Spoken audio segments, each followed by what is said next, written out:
Josh Allen looking deep, going deep.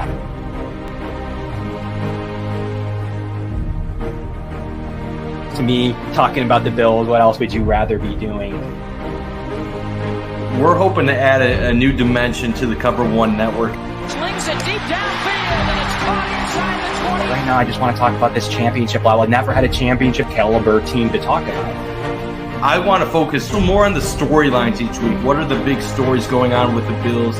What are thoughts, commentary? How do these things impact Buffalo? Deep drop. Deep throw. And it is hauled in for the touchdown. Allen deep to the end zone and caught for a touchdown. Play action. Allen. Deep downfield, wide open.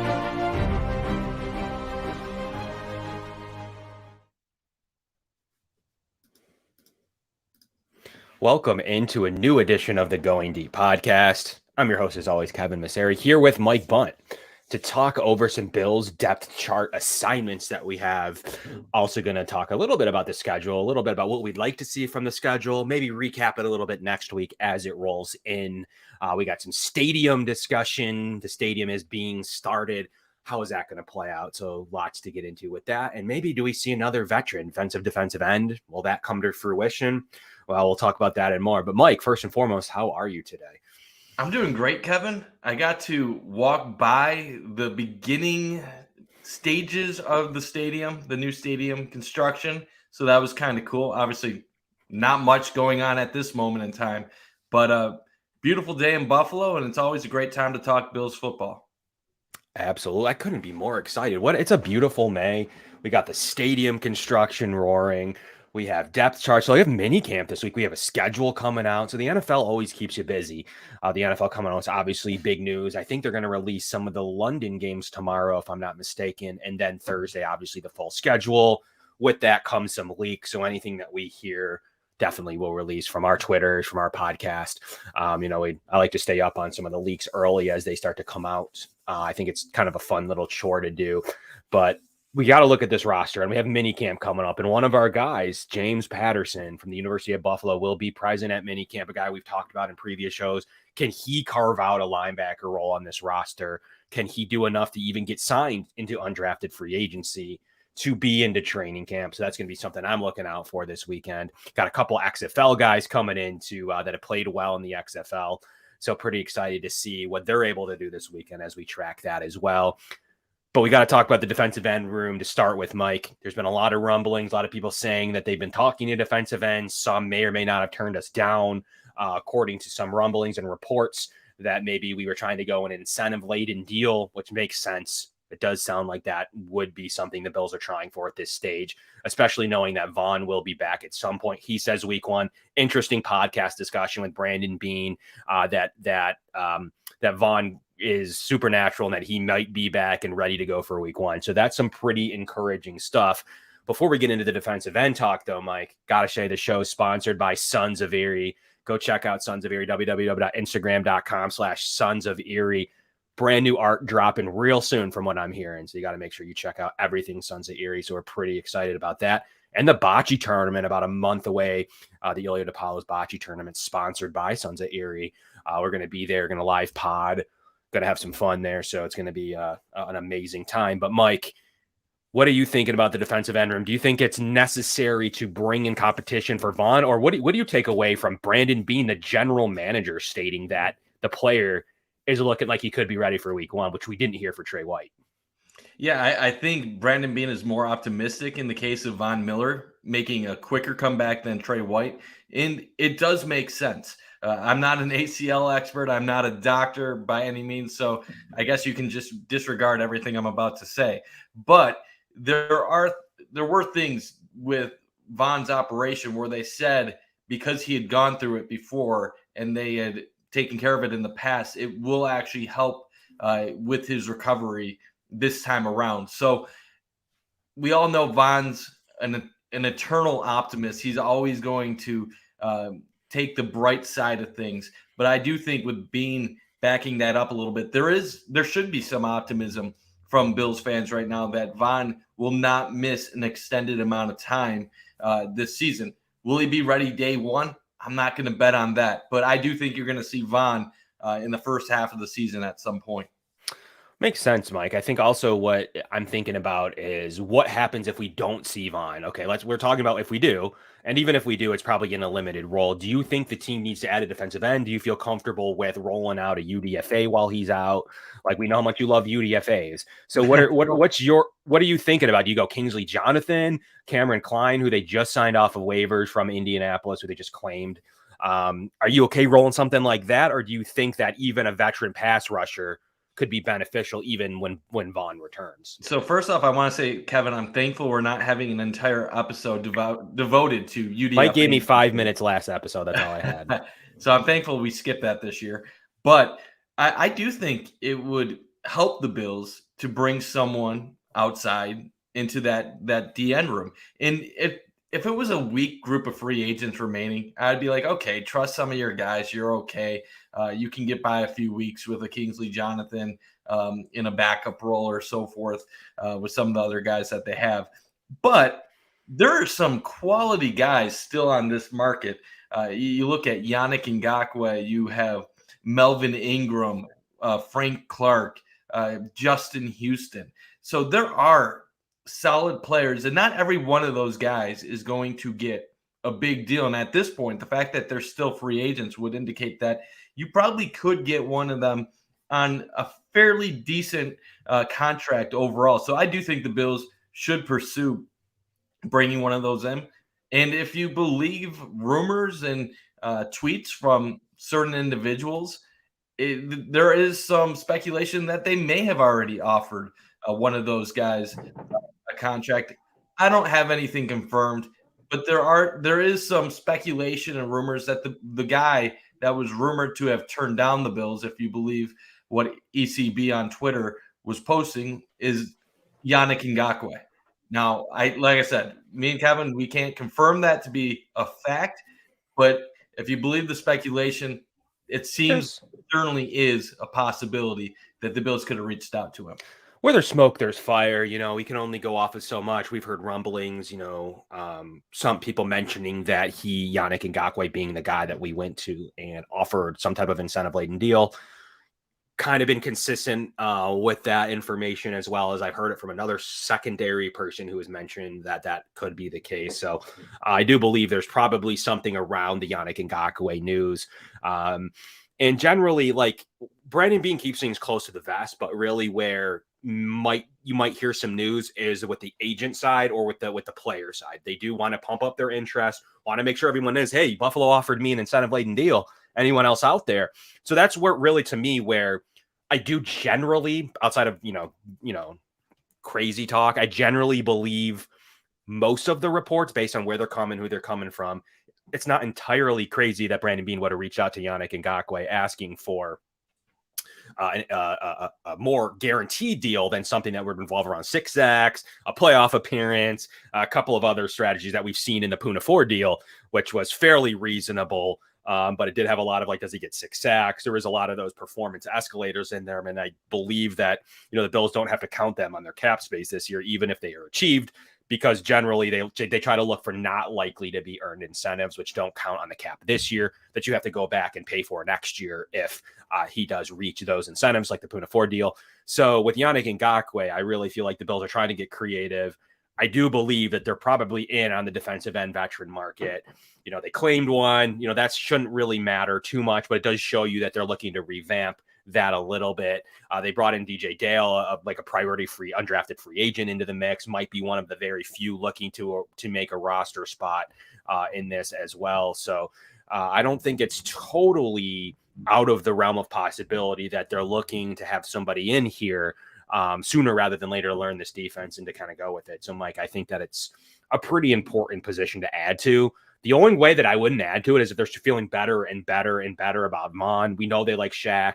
We know they want to see what Boogie and AJ can do. So, and obviously Gregory Rousseau. So, to me, the only reason I don't go to the veteran market, if I'm really feeling pretty confident that in week 2, week 3, I'm getting fairly full strength Vaughn, then maybe I would scale back and not use the remaining dollars that I have. I mean, the Bills have not too much left on the cap nothing that they can do anything with. Really, as Brandon Beane says, we're looking for guys that'll play for $2 million.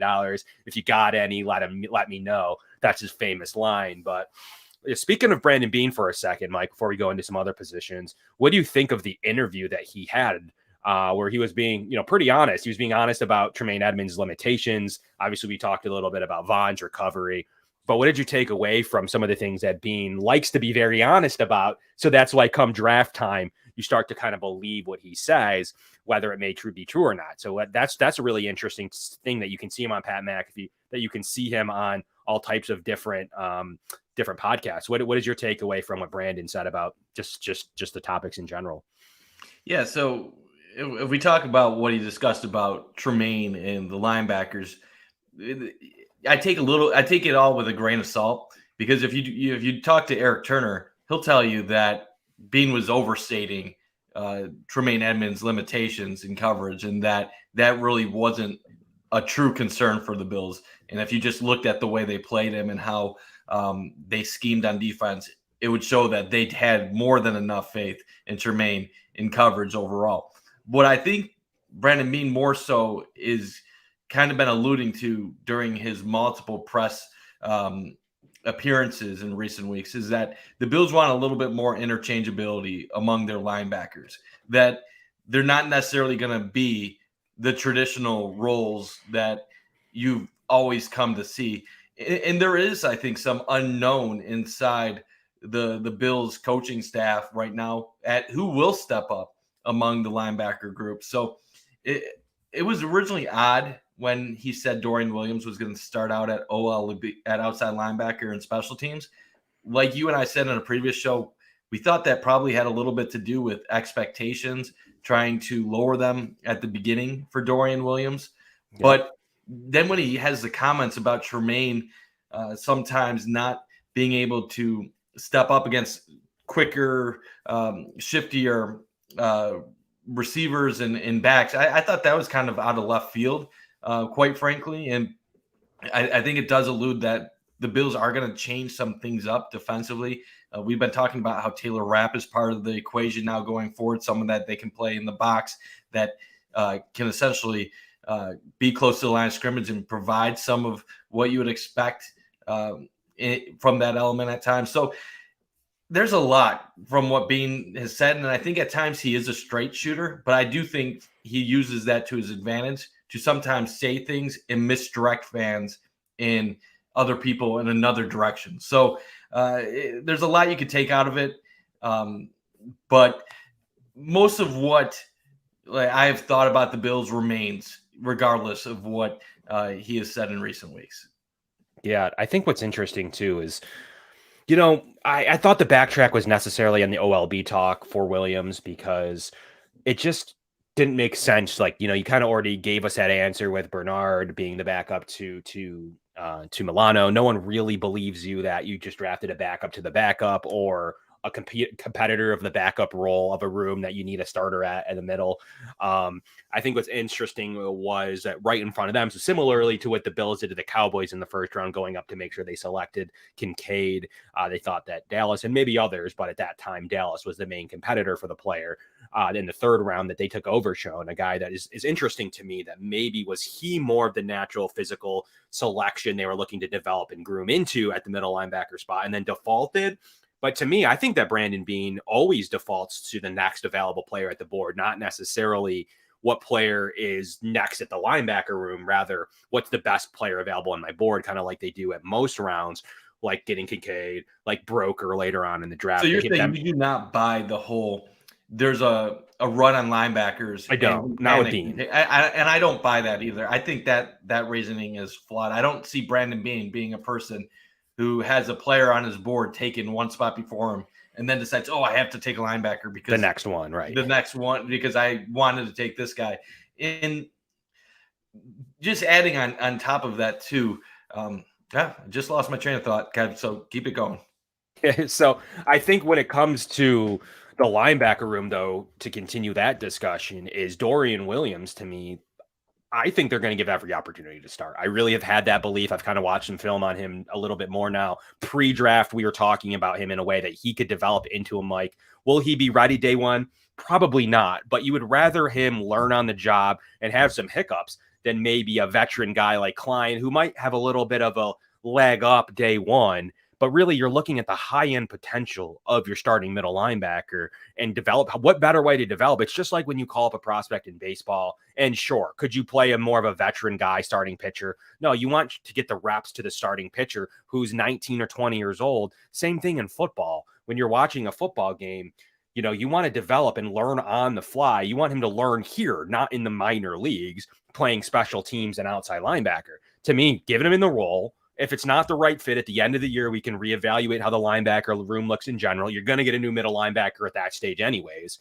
So to me, I'd like to see what you get out of him year one. It's kind of like what you did with Spencer Brown in a way where toward the middle of his rookie year or a little bit before, you plugged him in at right tackle and said, you're coming from, basically one of the smaller schools. We need you to develop here. And we're just going to give you starts. There's no better way to do that. Then it's not going to be sitting on the bench as the backup guard. It's going to be getting you right tackle spot. And Kevin, what's really interesting too is since Dorian Williams has been picked, I've seen multiple national media members be very high on the pick, while a lot of the dislike for the pick has been from local people. And I'm always curious why there's a disconnect. Some people will say, well, the national media doesn't pay as close attention to the Bills, so they're ill-informed. But sometimes I think it's quite the opposite. When it comes to a draft pick, I am of the belief that a lot of these national insiders have more insight on what the Bills, Bills are thinking inside the front office than what a lot of the local reporters are. So when I'm hearing Louis Riddick immediately say this guy is a dynamite, like he's gonna be a force with Matt Milano. When I'm seeing there was another guy with ESPN, I'm losing his name at Jeremy Fowler, saying that Dorian Williams is going to have an impact at middle linebacker with the Bills. They are not just throwing that out into the universe without having been told stuff from Bills sources. So that leads me to think there is a lot of thought inside the Bills room that Dorian Williams is going to be someone that is going to make an impact. And I know that I just saw a comment here talking about the Bills' base defense being a nickel and Dorian Williams, what's his fit? I don't know if we can really even say what the Bills' defense 100% is going to be like this upcoming season. It's clear there's adjustments that are going to be made. You do not bring in a starting safety who is known for being productive towards the line of the scrimmage just to be a backup. Taylor Rapp, a former second-round pick, isn't coming to be a backup. Then you change what you're doing at linebacker. With McDermott calling plays, I would not be surprised if there are some decent adjustments, not only to personnel, but also some of what they're running overall on defense. And obviously, they're going to keep it close to the chest with what they reveal before the season. But if you talk to some people that are close to the team or at least have some contacts with the team, it does seem like some of the changes are already in motion. Yeah, so I think what's interesting is the comment about the 3-3-5 defense. So you'd rather have so the discussion there is McDermott going to have another linebacker, conceivably at whether it's Williams, are you going to start Bernard in there now to take a defensive tackle off the field, which is interesting. I guess you could go a multitude of ways, or a defensive end off the field, depending on how you want to arrange that 3-3-5. Are you going to run it a little bit more bigger guys to take up some gaps? Are you going to run it with speed and edge guys to kind of rush the passer with a nose tackle in the middle, like a Puna Ford, Daquan Jones? What are you going to run it? But to me, you're taking a defensive lineman off the field, which I think now, especially maybe if you get another edge here, we'll just use Yannick Ngakoue for now. If you get a guy like Yannick Ngakoue, added to the room, now your defensive end, your defensive tackle groups are pretty good. Like they're probably some of the strengths of the defense. And you're using that to step up into an outside linebacker role that we're still unsure how that's going to look. I'd probably prefer to usually have 4 linemen on the field. I mean, you could stand up Vaughn, move him to an outside linebacker, but it's essentially the same thing. He's going to be utilized the same way. You could do a lot of different things, but I think rather than have like Dorian Williams and Terrell Bernard, I guess you could bring Rapp in the box as a big safety, big dime, small linebacker, if you want to look at it that way. You could go that route with it. But from what I've been told inside the team, from people I trust, that Taylor Rapp has been an everyday starter. So what that means still needs to be seen. Hopefully we get some footage on how this looks soon. But to me, it's almost like they're trying 3 safeties out, and they weren't really overly concerned with the line. They weren't overly concerned at the linebacker room. And if Dorian Williams could be a speed matchup, and Brandon Beane says this, and he's saying it more and more now with Dorian Williams. It's just because he's small compared to Tremaine Edmunds doesn't mean that he's small in general. He is the average size of a linebacker. He's not huge. He's not a physical specimen like Edmunds was, but he's average to some of the all-pros in the league. Height, weight, wingspan, some of the testing measurables, which seems to be the thing we always talk about. Always talk about it at receiver for some reason, and the league might be going faster and speedier. What does that mean? You need to have a guy that can match up with wingspan and be able to cover running backs out of the backfield too. And for whatever reason, Brandon Beane made sure to bring that up to let you know that he felt like potentially with Rapp, maybe with Dorian Williams, maybe with Terrell Bernard, the room that they have now can match up better with running backs in their room last year. And Kevin, I think this is pretty simple when you think about it. As the Bills have been very good with identifying where NFL trends are going and finding ways to adjust to those and have answers to where the league is going overall. Obviously, the last however many years, it's been a pass-first league. So that's why the Bills have been a primarily nickel defense during that time. They'll be like, you want to run 4.5 yards per carry? Fine. Go on your 15-play drives. Try to do that consistently over a 60-minute contest and outscore us with Josh Allen, where we can score in 3 plays and go down the field. So I remember when the Bills were run on against Green Bay and the Jets last year, people were starting to worry, like, oh my God, where is this coming from? It never mattered. Obviously, Cincinnati is a different story because of Burrow and moving forward, but the Bills have always been a team that knows how to adjust to what's going on. Well, they go into the playoffs 2 consecutive years. They can't stop Mahomes. They can't stop Joe Burrow. They realize we need to make changes to what we do in our defense. We are too predictable. Now, the predictability is fine against 80% of the league because most teams aren't going to be able to exploit you over the course of 60 minutes. The problem is the Kansas Cities of the world, the Cincinnati Bengals of the world, they are good enough to consistently exploit you for an entire contest. And the Bills identified those weaknesses, and they're trying to improve in those areas. I think that's a big reason why Taylor Rapp was brought into the equation. And I do want to address the one comment that Ned made. Do we really think the national media has more insight than local media? Maybe, maybe not. Wouldn't it make more sense that the Bills would want to mislead the national media? This is what I'll say as someone that worked as a sports anchor for 3 years and a reporter for another 2 years. There is no doubt in my mind that the well-informed members of the national media, I'm not saying everyone in the national media, because I think for the most part, a lot of the people in the national media are awful at their jobs and just do things for clickbait. But the well-informed people of the national media, the Greg Cosell's, the Adam Schefters, the Ian Rappaports, they definitely have 100 times more insight than any of the local Bills reporters. And I don't mean that as an insult, because obviously I never made it to the Buffalo sports media beyond Cover One. You do not see local reporters on the Buffalo level break anything of substance. You never do. None of the beat reporters break stuff. In other NFL cities across the country, local beat reporters are breaking stuff all the time. They do not break stuff in Buffalo. I know Tim Graham is one of them that actually does from time to time. But outside of Tim Graham, John Warrow, who fans don't typically like too much for their own reasons, I personally think they're both good at what they do. You don't see local beat really creating content of substance outside of the Joe B's and maybe Matthew Fairborn when he was with the Beat with Athletic and the Mark Gauns. So yes, I do think the National Beat has a little bit better idea, because those were the guys, a lot of them, that when the Bills picked Dalton Kincaid, were instantly saying, this guy is going to be a weapon. This guy is going to be a slot receiver, much like Eric, Greg, Kevin, and me when the Bills drafted Dalton Kincaid. And we were instantly on the whole, he's your new slot receiver train. Daniel Jeremiah said that from the moment the Bills selected him. It took a local radio station in Buffalo that has the Bills games on every Sunday 2 weeks to realize he's more than just your typical tight end.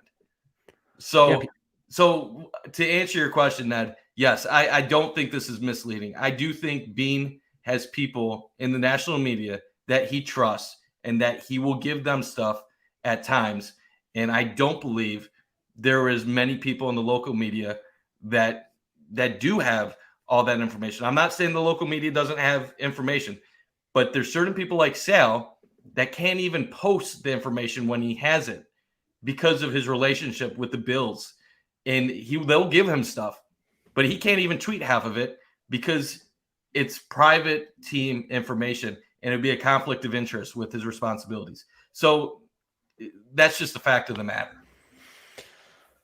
I definitely think that there's some toughness to when it comes to the local media. I think the national media can say things more without the ramifications of worrying about their credentials, without ramifications of what they're saying. So a lot of the times they're saying exactly what they've been told through agents, they want to look smart. Their whole job is not just to cover the Buffalo Bills, Green Bay Packers. Their job is to make sure that they're informed on when someone's selected, where they might fit into that team. And a lot of times they have tidbits and updates and notes from the combine or other places. So to me, that's more likely to be true than guessing what you're going to consider Dalton Kincaid. Like, I've heard too much talk about him. Like, people just can't get over the fact that Dawson Knox got paid, or that he's a second tight end, or that Ken Dorsey doesn't know how to use tight ends, or whatever one of the rhetorics that they're struggling with right now. But to me, it's a matter of, well, he's not going to be a YA tight end. He's not going to be your traditional inline tight end. He's going to literally be a version of Mike Gesicki, who can make, and be a little bit better at it, who can contribute to the offense day one in a good passing. I mean, Mike Gesicki has always, maybe until this year, did not really have much of a passing offense to consider. And that's, the Bills will be involved in a heavily passing offense with a real threat, big target, hands guy that can play everywhere around the field. So that's what you're looking to do, get him in mismatches. Teams don't know if they're going to be in, defense to cover 12 personnel. They're going to cover 11. Brandon Beane calls it 11 and a half personnel. So I think that that's what's very interesting about Kincaid and Dorian Williams too. If you have Rapp on the field, you might see Dorian in the game. You might even see Terrell Bernard at times. Like, you don't quite know what defense the Bills are going to throw at you. So to the point before, maybe they have only 3 down linemen recognizable in the huddle. So that when you come to the line of scrimmage, you don't really know exactly what the Bills are going to do with that specific pressure front, with that specific coverage. Are they going to drop more into zone to protect Dorian Williams? What exactly are they going to do? Are they going to come at you to kind of make you make a decision? Those kind of flexibilities are things that the Bills' straight up defense last year at times was really good. It was. DVOA points to it. Lots of metrics point to the Bills' defense being good at large stretches, period. However, some of the limitations can be exploited by, like you mentioned, some of the best quarterbacks in the league that know exactly what the Bills defense likes to do and kind of relies on you to either make a mistake or that they come up and rally and tackle and can get you off the field. While good quarterbacks in time, basically the top 5, can get around that. And what you're not going to know this year, if you're Mahomes and if you're Joe Burrow or others, is you're not going to know exactly what kind of coverage and scheme that the Bills are going to be running at any time. And that's what makes it interesting. Will McDermott cause more pressure? Is he going to drop in his zone? Is he going to have 3 safeties? What exactly is he going to be doing on a down-to-down basis? And that's going to create a common problem for offenses to really get going. Similarly to offense now, with when Kincaid comes on the field, for whatever percentage of snaps that he will receive, 50, 75, somewhere in the middle of those, we could kind of debate it. You're not going to know exactly how to cover that. So I think that that's really where things get interesting, that the Bills don't want to let you know what they're going to be doing at all times. And that linebacker room's got a lot of talent to it. We just got to see how it pieces together. They have a couple of high-ish draft picks there now. They got a couple of veterans there now. Will an undrafted guy make the team or not? That there's questions across the board there, but there is some talent enough to where Brandon Beane, not at defensive end where we have some top end talent, at linebacker where he said, no, we're not adding anybody there. So that's what's interesting to me is that he feels like there's enough talent in this room to get it done. They had to go outside of DT. They have to go outside of D end. But at the linebacker room specifically, they feel like they have the pieces that it takes to run this front seven the way they want to run it, especially with Rapp in it now, who can add another piece to the puzzle. Yeah, and that's why I said the decisions at middle linebacker and right tackle have been the two most fascinating things that the Bills have done through this entire offseason, how they've proceeded with that. My big gathering from what you essentially just said is that the Bills want to be less predictable. They want to bring more options to the table for both offenses and defenses that they're facing, so they can't just attack them in certain ways. The Bills' offense was great last year. They were number 2 in the league. They were scoring points at a higher rate, more near the top of the league in yards per game. And yet there was times when it just seemed out of sync. There was times when they weren't utilizing the middle of the field, where they did struggle to run the ball at times. They want to have answers to whatever teams are throwing at them. Right. Kincaid was to help get them more involved in the middle of the field in the passing game again. Latavius Murray, Damian Harris are to add another dimension in the run game, a more physical run game going forward. Adding an Osiris Torrence who has that size. And then you look at defensively, the unpredictability of what they're going to do when Taylor Rapp is in the game. Who's the one that they're sending, like you said? Having linebackers that have range, that have the ability to cover. How is it all going to work? Who knows? But that is part of the exciting part about it. They are going away from what they were last year. They're going to still have the strengths that they had in last year's team, in the year before's team. But now they're bringing some new things to the table. And the reason why I said right tackle, and middle linebacker were so interesting to me with how Beane has handled them this offseason is many people would have said the same thing about right tackle that you just said about middle linebacker, Kevin. After not addressing it in the first or second round in the draft, people would have been like, well, is Spencer Brown really safe at right tackle? Are they going to draft someone in the first round? Are they going to bring someone in the second round? Will there be a free agent addition? And you and I have been pretty consistent on this show that we didn't believe the Bills were going to draft a right tackle in the first round. Yeah. Part of it being we didn't think that Darnell Wright or any Broderick Jones or any of the big guys were going to fall to 27. We said maybe day 2 someone might be there, but as competition to push Brown, not to ever take over his starting spot. And I know that was an area, Kev, that you and I had disagreements with the rest of the Cover 1 team. A lot of the rest of the guys on Cover 1 felt very strongly that right tackle was going to be a priority and that it was something the Bills were going to be addressed.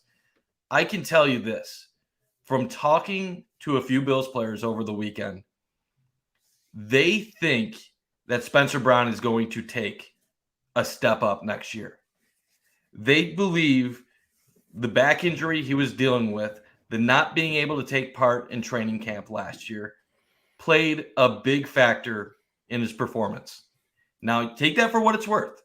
But Beane's actions by not bringing in competition for right tackle back that up. And you look at it, Spencer Brown struggled as a rookie, but he was a right tackle with a highly athletic profile coming from a small school in northern Iowa. I believe he didn't play the year before because of the COVID year. Struggled as a rookie. You'd expect it. We wanted the leap last year. It didn't happen. But if it's true that this back injury, from what I've been told from, like I said, a few players, had that type of impact on his play, it does have some justification for why he struggled. And now it's to the point where Brown has to take a step up. It's a prove it year or you lose the job. But Beane's actions show they have faith. And the one player told me it's Spencer Brown is back to himself, that he can go out there and do all the stuff he's used to doing. So I think it's a big prove it year, but I'm expecting a solid jump from him this season.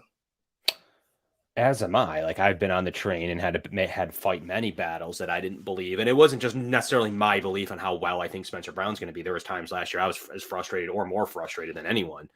But just from what I've hearing what I've been able to kind of put together, I just didn't think there was any way they replaced him. And that came to fruition, that he did not get replaced. The only thing that they did do was actually replace Bates, who was probably like the second or third best lineman on the team last year, which is interesting. That I think the biggest knock on O'Cyrus Torrence is that really he's a right guard. If that's a knock, I mean, the knock is that he's going to play one position most likely on this defense or on this offense. That's what he's going to play. What does that mean? That knocks Bates into a reserve role, reserve at maybe 4 spots, maybe 5, can quite frankly almost play all of the spots. So it does help you to have a $4 million versatile lineman. We kind of talked about this a week or two ago, where does that put a trading potential on the fold for somebody there? I think it does. I think that's the line of all positions that going forward that the Bills seem to be able to get draft picks from, Cody Ford and others. It's at the offensive line position. So that's funny that I believe that they're going to be able to do the same thing this year with someone like, they're going to like to keep Nick Broker, a guy on a 7th round pick deal who looks a lot like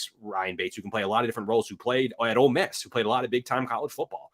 He's going to be a guy they're going to see if they can work onto the roster, rather than a guy like Luke Tenuta coming from a smaller school, maybe had some more of the size, but really the athletic ability wasn't there. The pick didn't make a whole lot of sense, and then they didn't make the team. So Brandon Beane said he put a precedent on guys that could earn a jersey, and I think that they would like to see Broker earn a jersey on this team. So I think that the offensive line is a really interesting position. Will they trade Ike Butker? Is that possible that they go that route? Or, will they move Ryan Bates, or will they want to have expensive depth? Well, it's going to be a big change from last year when players like Bates, who played well, was in your starting rotation with Saffold. You had to use Butker even late in the year after he rehabbed and came back. So the Bills O-line, especially interior-wise, obviously it tackles the same 3, but on the interior-wise, it's a lot better. Like, the interior offensive line obviously still has Mitch Morse, but you upgraded both guard spots, and then not only upgraded the starters, you have reasonable and fair depth behind it in case something happens. Where if something happens to McGovern, putting in Bates, is that really that big of a drop off? I mean, not really. It won't be a huge drop off. So that's what's going to be huge on this offensive line, is that interior is totally redone. And then you have so many good possibilities behind it. I mean, you got, Quesenberry, who can still be a reserve tackle. We have Broker that we talked about, Butker. We have Doyle. There's just so many different quality players that are going to be on this roster behind the starting unit. So really think it's a much developed team. But what didn't they do? Like we just said, Mike, they didn't address right tackle, because they really think that Brown can be on a rookie deal and a high-end right tackle. They really do believe that. And, this is his year to prove it, that of all the faith, really, they even have a bunch of rookies / 2 second-year players at linebacker duking it out, but not at the right tackle position. They've given it over to Spencer Brown to take over. And there's a lot of things that they like about that. And, it's probably gets an endorsement from the offensive coordinator, from Aaron Kromer, and from maybe even Josh Allen saying, we really like what we have. Josh Allen always would joke and bring up about how he needed to replace guard as a joke. Anytime he was in an interview, he's like, can you play right guard? Or he'd reference guard. And that's what he got. And, never really said, anything about mentioning, that he wanted to tackle. So I think that even though that's fun, I still think some of that subconscious saying, like, we think our tackles are fine. In addition to them also having faith in Spencer Brown, it's also easier to admit as well. It's much harder replacing a right tackle when you don't have a bunch of cap space and the resources to get up in the top 15 in the first round of the draft than it is to replace a right guard or a left guard. It was one of those things where you look at what the Bills went into this offseason. It's clear that Brandon Beane determined pretty early on, with our lack of financial resources and cap space available to us, we need to hammer the interior of the offensive line.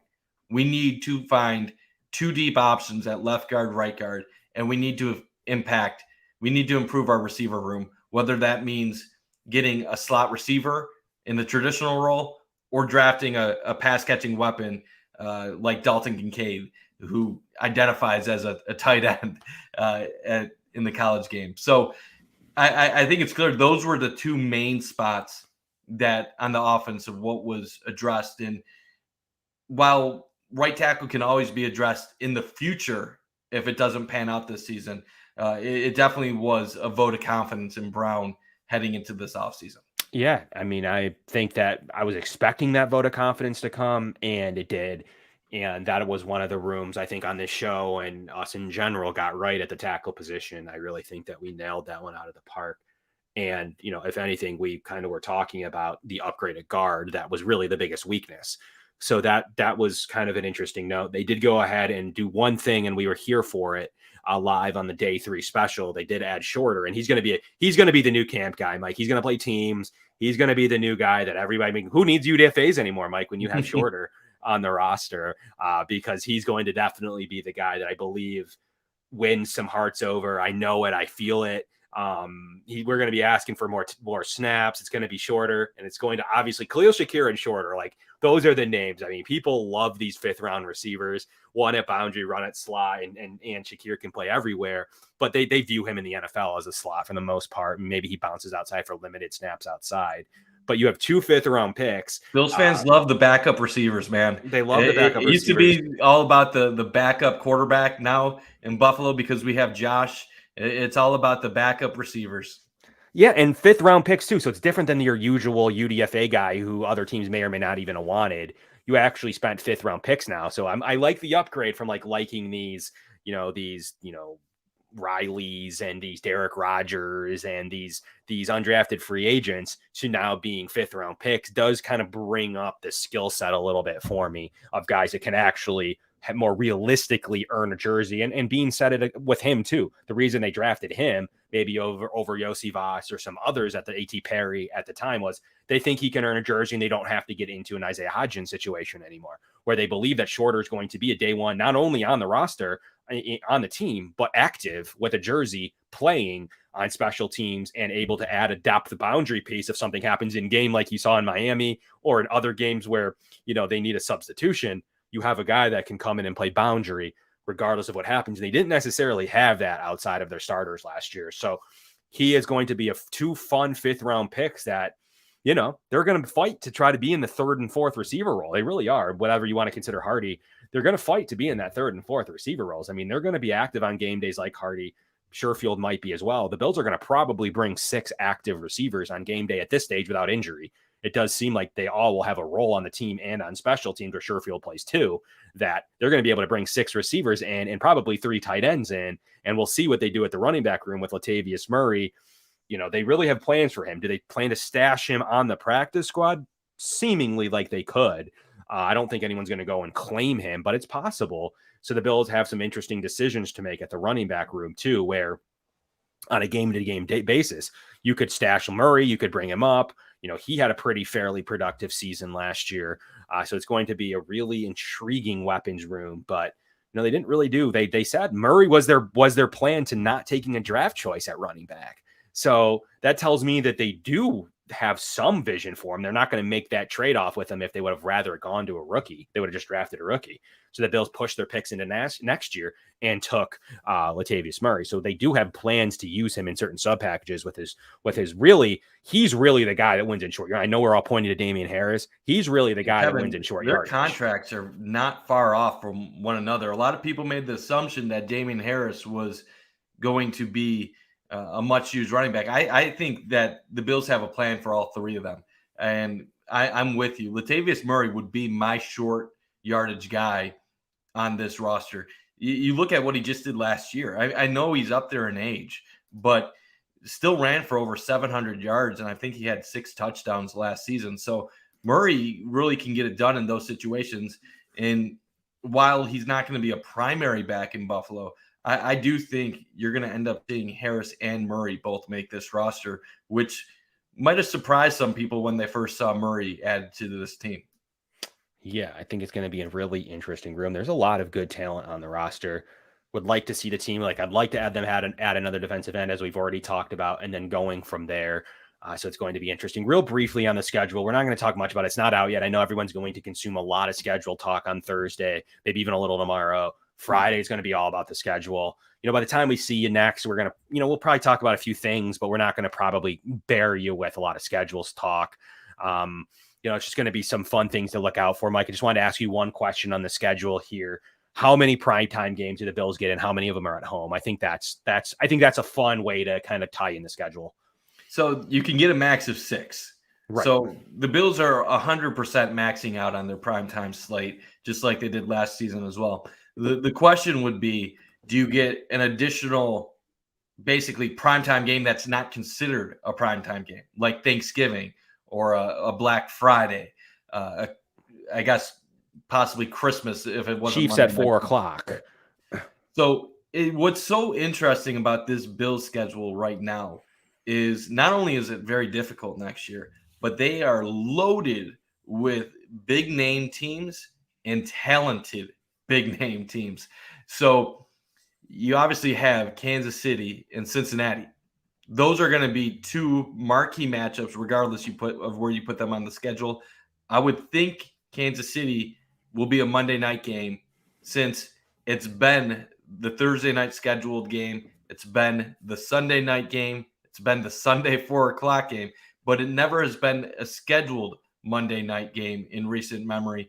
The time they played on Monday night was a rescheduled COVID game. Cincinnati was Monday night last year. Could that be a Sunday night? Could that be a Sunday 4:00 solo game? I think that's a possibility. I will almost guarantee one of the Bills-Jets games will be a primetime game. I think Sunday night would make sense for that. Aaron Rodgers, Josh Allen, good friends off the field, great quarterback matchup. I would anticipate seeing that. And then just think about some of the other teams on the schedule, Kev. You got Philadelphia, Dallas, New York Giants. It goes on and on and on. You'd almost have to think Philadelphia is going to get some type of primetime coverage. Will Dallas be a possibility? I'd expect so. So what I think is going to end up being a big impact with this Bills schedule is, with all these marquee opponents, I think it's really going to reduce the amount of 1:00 games, because you're playing Dallas at home. If that's not primetime, you can't put Dallas Buffalo at 1:00. Yeah, in Buffalo. You can't do that. That's not a possibility. I think the Giants game is in Buffalo. Maybe that could be a 1:00, but I could also see that being intriguing. Dable returning home, going up against a team that he was offensive coordinator to. Allen taking on Daniel Jones, who Dable's trying to bring as his next apprentice. So there's some really, really intriguing matchups. And that doesn't even take into account that you could put Miami as a primetime matchup with Buffalo, wildcard team, wildcard matchup, rematch from last year. And then New England has to get at least one or two primetime games. Who are they going to match New England up in a primetime game?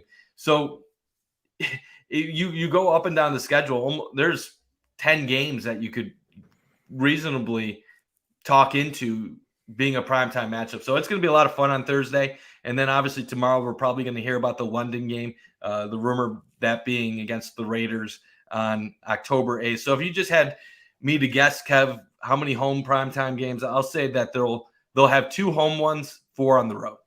Yeah, it sounds about right. They're going to max out for sure. And then you're going to get, like you said, the London game. Are you going to get a Black Friday game? Are you going to get KC on 4:00, which is basically a national primetime game?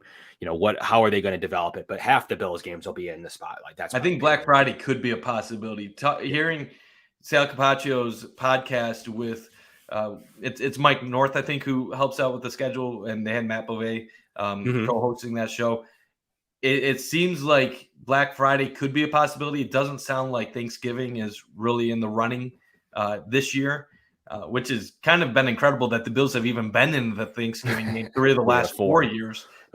It's kind of felt like the Bills were starting their own Thanksgiving tradition of their own, taking down NFC teams.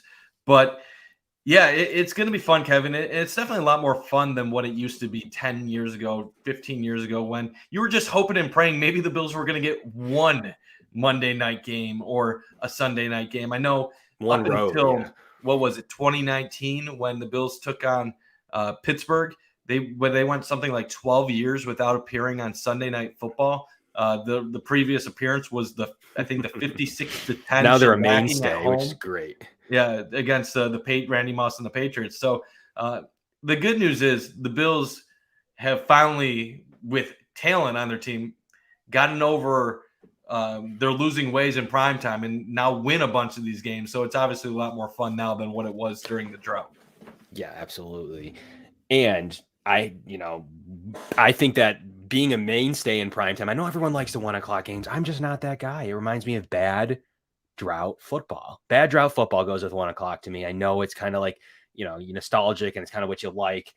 I like being good. I like the team being good. I like primetime games. I like being in a spot. Here's what I really like, Mike, underrated.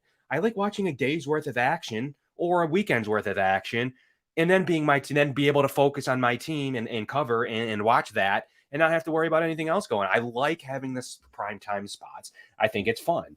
So I think that they'll reach to the 6th mark. And I think that as many as 8 or 9 will come up and be the total number of maybe national games or games that are like really focused on with that, especially with that schedule.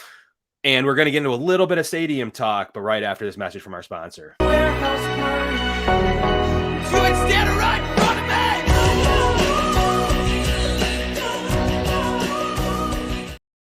Really looking forward to some of those new drops that Sons of Erie are going to have. Make sure you check out www. I've seen some of them. They are pretty cool, Kevin. They are pretty Sons cool. of Erie. So we're going to have a cool design. Their last design went absolute viral and fireworks, was the "Are You in the Mafia" sign. Now it's going to be a drawing, and we'll see exactly what the drop is going to be this time around, but it's going to be something pretty cool. Stadium talk though, Mike, as I know that's your bag, baby. As the stadium's getting built, don't want to belabor it too much. At some point, maybe in a couple months, we'll have maybe a stadium edition or a stadium special or something where we talk about it for half the show or whatnot. But on a brief basis, the Bills get the stadium. It's finally done. There's finally work being done. How are you feeling? Like, what is your thoughts on the stadium and what it could develop into, and what would you like to see happen from the stadium that the Bills are going to be playing in, hopefully in 2026? Yeah, Kev, it's exciting, and now it finally feels real because you can see some construction equipment on site. It's not much right now. It's basically two grouped areas of dirt and some construction vehicles doing some work. But I walked by today because I had some time during my lunch and took a video, posted on Twitter. If you want to find that, go to @Mike_Bunt. Appreciate any followers, and I do follow back. But no, it was cool to see, Kev, because as many local politicians and Bills officials have mentioned, this is about to be the largest construction project in Buffalo history right now, $1.54 billion. And in reality, what are we going to get out of the stadium? We're going to get much improved amenities. It's going to be a much more comfortable experience for Bills fans. It's going to be state of the art. Is it going to be a palace like some of these big cities like LA, Minneapolis, Atlanta, Dallas? No, it's not going to be a palace like that. Are we going to have a Patriots place? Are we going to have a Hall of Fame like the Packers? Probably not. But it's going to be a huge improvement over what the Bills currently have. I know a lot of the details have already been out in the public. Open air, there's going to be covering down to 62,000 seats. But a couple of the main details I want people to know. When you're talking about going down 8,000 seats, but improving the square footage of the stadium by 450,000 square feet, you're talking about way more comfort. You're going to have open concourses. No longer you're going to have to wait in line for 30 minutes for concessions and to go to a bathroom while missing part of the game. It's going to be built from the outside in, meaning the concessions are going to be on the outside of the aisles, and you'll be able to watch the game while still at the concessions. So it's going to be nice, Kev. I'm looking forward to it. I think they did the most affordable option that they could realistically pass in a short amount of time without having a drastic impact on tickets. I know there are going to be fans that are priced out, and that's an unfortunate part of this, but that's just kind of how it goes. And the last thing I'll say, Kev, I was talking about this on our spaces last night.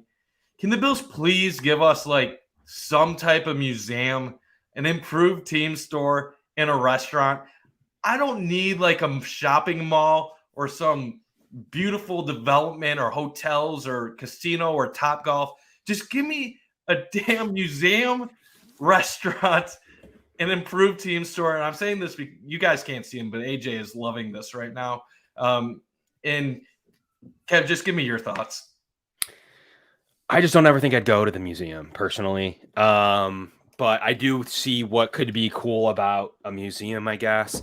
I think I agree with the development around the stadium being pretty important. We'll see what they're able to do. Someone brings up, what will they do with the old stadium? It's probably going to be, they're going to get rid of some of the seats and stuff to sell, but, some memorabilia, but it's going to be a parking lot that they'll desperately need. But I think that ECC, someone brings up ECC being a Bills place in the field. I think it's possible. There is that space we're forgetting about because right now it's ECC South. I do believe that there's some ability that they could do something with that area. And I'm not going to count it out. I think the Pagulas would really like someone to step up and help out in all of this. I know that they're the owners, but they've done a lot for the city where their hockey franchises, as well as, what they're doing in Orchard Park. So it'd be really nice for other businesses to potentially follow suit. So we're going to see what happens with all this over the next few years. I like it to be an event. I don't want it to be the same thing, but ultimately, look, the Bills get a stadium, they get it done. They're going to be paying it back over time in rent to the state to pay back the cost of the initial investment. So it's going to be at least a really nice place that you can potentially, there's been talks about Major League Soccer, if not definitely CONCACAF soccer, which is U.S. men's national team, U.S. women's national team games playing other Mexico's and Canada's. A Canada game could make sense there. So there's definitely going to be a dual purpose there of it on top of the same type of music. Does this become a soccer podcast if Buffalo ever gets an MLS team? I mean, I would gladly talk about it. Like if it was announced that they relocated a team here, that would be pretty cool. Just to get a third franchise into the city. I don't think that that's terrible.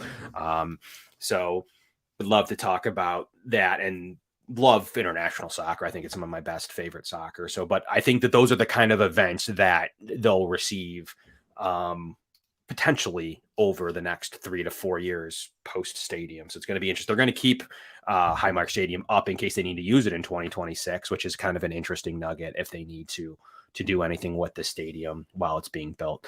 But Mike, it has been a great show. Started off talking about the depth chart a little bit. What is the number one thing that you want to see the Buffalo Bills come out with in May? Is it health? I know you're going to tell me healthy, but I'm not going to allow healthy. I don't know why you're asking that question. I'm going to give that to you in August. You don't get to take it in May. You don't get to take it in May. They're going to stay healthy. So I was going to say healthy, Kev. So now I'm at a loss of words. No. The biggest thing to come out of May is just keep progressing. Just keep moving in the right direction. Get out of it healthy, Kevin. I'm going to take that answer, even though you're not allowing me to, because it's about getting to July. Training camp is when it gets real. Training camp is when things go to the next level, get stepped up a notch. So at this point, I know you don't want me to say it. Get healthy, stay healthy, and just keep progressing with rehabs with guys that are hurt. Hope that there's no setbacks for Vaughn or Tommy or any of the guys that are rehabbing stuff from last year.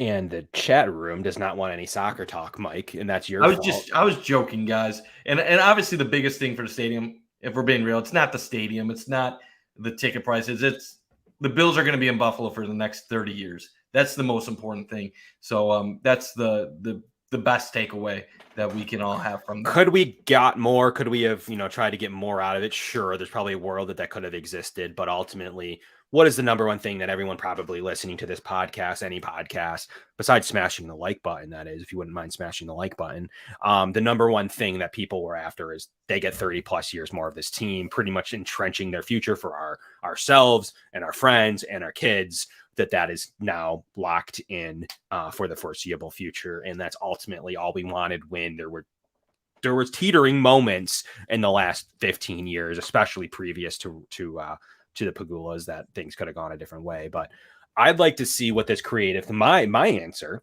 I'd like to see what this creative defense can do. What does it mean that Sean McDermott's taking over? Is it going to be more aggressive? Are we going to see 3 down linemen, 3 linebackers? Are we going to see Taylor Rapp in the box? What exactly is going to take place? And I'd like to see some of that come out in May and June. I really would like to see some of that come into place previous to their break and then coming back in for training camp, which we'll be at.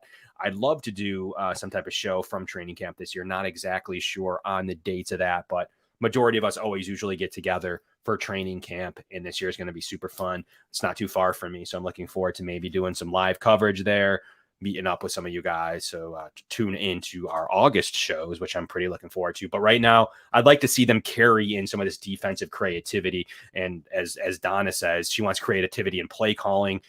So I agree with that on the defensive side is where I'm referring to, but offensively as well. It does make sense now that you can be more multiple with a Kincaid in the game now as compared to, not having a slot at all. So I'm looking forward to it. I know it's May. Schedule's coming out, everybody, so we're all going to have something to talk about. We're all going to be able to kind of dive into the tickets and what's going to happen. So that's going to be super fun. Stadium's being built. We got a rookie mini camp. So there's still, for it being a downtime, there's still a little bit to talk about. But before we really get going in late July, so really only 2.5 months away from really getting going into the summer, barbecues, bonfires, pools, whatever it is you like to do, mixed with some Bills football, just 2.5 months away. So that's going to be a great time, and love training camp. Producer AJ down there is always doing his thing. Looking forward to kind of his last show or two with us as of right now. So congratulations to him on his graduation and his future endeavors. Go fund me so we can keep AJ as producer AJ. Yeah, that would be the best news ever. Producer Mike, I still think I'm rooting for producer Mike. John Osborne wants Puna as the red zone quarterback. All right, I mean, at first I thought that was a joke, but then I'm thinking I think that could be a thing where you just kind of snap it to him and see what happens. Bowling ball just runs over. No, that's the bowling ball formation. They already have that in their starting quarterback. Can pretty much do the same things Puna Ford can do in the red zone, which is what makes the Bills such a all seriousness or all joking aside. That's what makes the Bills so much fun. So thanks everybody for tuning in to an hour with us, with Mike and I. Didn't get into any debates today, but we'll have plenty of time for that on future episodes. As always, this is brought to you by Sons of Erie, www.instagram.com/Sons of Erie. I'm Kevin. That's Mike. We look forward to seeing you guys with the whole schedule and other topics next week. We won't be labeled the schedule next week, I promise. So make sure you tune in 7 o'clock right here to all of our Cover One Sports Network shows. Kevin and Mike will catch you here next week, 7 o'clock. Josh Allen looking deep, going deep.